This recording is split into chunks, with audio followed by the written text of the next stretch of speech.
Praise the Lord. இன்றைய நாளுக்கான வேத வசனம், கர்த்தர் உம்மை ஆசீர்வதிப்பாராக. ரூத் 2ஆம் அதிகாரம் 4ஆம் வசனம். ஒரு ராஜா சொன்னாரா, காலையில் 6 மணிலேருந்து சாயந்தரம் 6 மணி வரைக்கும் என்னுடைய அரண்மனை கதவு திறந்துருக்கும்.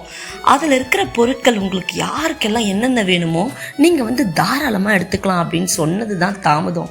அந்த ஊரில் இருக்க எல்லாருமே அவங்களுக்கு என்னெல்லாம் தேவையோ அதெல்லாம் எடுத்துக்கிட்டு போயிட்டாங்களாம்.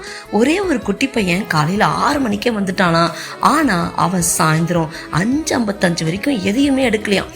கரெக்டாக 6 மணிக்கு ராஜாவோட கையை பிடிச்சி தரன்னு வெளியே கொண்டு வந்துட்டானா. ராஜா, நீங்கள் என் கூட இருந்தால் எனக்கு போதும்னு சொன்னானா. ஆமாங்க, அந்த குட்டி பையனுக்கு தெரியுது ராஜா கூட இருந்தா சகல ஆசீர்வாதமும் சகல நன்மையும் அவனுக்கு கிடைக்கும்னு. நம்முடைய யூதராஜ சிங்கம் இயேசு நம்மோடு இருந்தா எல்லா ஆசீர்வாதங்களும் எல்லா நன்மைகளும் நம்மை தேடி தானா வரும்.